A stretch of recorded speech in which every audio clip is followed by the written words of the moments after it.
یہ وظیفہ تمام پریشانیوں کا علاج ہے۔ مالی مشکلات وظیفہ کرتے ہی ختم ہوں گی۔ آپ کا نصیب روشن اور چمکدار ہو جائے گا۔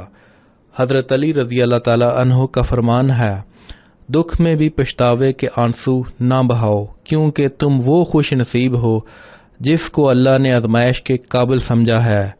ناظرین، آج میں آپ کے پیش نظر ایک ایسا وظیفہ شیئر کروں گا جس کو پڑھنے سے آپ کی تمام پریشانیوں کا خاتمہ ہو جائے گا۔ دوستو، آج افراتفری کا دور ہے اور تقریباً ہر شخص ہی پریشان نظر آتا ہے۔ غرض ہر شخص ہی پریشان نظر آتا ہے، کسی کو کوئی پریشانی ہے تو کسی کو کوئی۔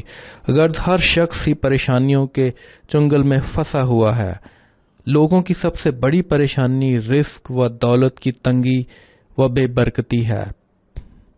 آپ ہمارے آج کے اس بتائے ہوئے وظیفے پر عمل کریں اور اپنی چھوٹی بڑی تمام مشکلات کا خاتمہ ہوتے دیکھیں۔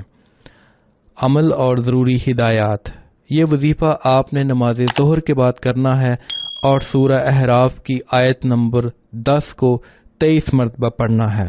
3 مرتبہ درود پاک پڑھنا ہے۔ آخر میں اللہ پاک سے دعا مانگنی ہے۔ اس عمل کو 41 روز تک کرنا ہے۔ انشاءاللہ اللہ آپ کی چھوٹی بڑی تمام پریشانیوں کا خاتمہ فرمائے گا۔ آپ کی تمام مشکلات بھی ختم ہو جائیں گی۔ اللہ آپ کے رزق اور دسترخوان کو وسیع فرمائے گا۔ اگر آپ اپنے لیے دعا مانگنے سے پہلے دوسروں کے لیے دعا مانگیں گے تو انشاءاللہ آپ کی دعا ضرور قبول ہوگی۔ اس وظیفہ کی اجازت کے لیے کامنٹ سیکشن میں بے شک لکھیں۔ وظیفہ کرنے سے پہلے کچھ صدقہ و خیرات کر لیا کریں۔ اگر نہیں کر سکتے تو کم از کم لائک اور شیئر کر کے صدقہ جاریہ میں اپنا حصہ ڈالیں۔ جس نے وظیفہ کے لیے کامنٹ کر دیا ہے ان سب کو اجازت ہے۔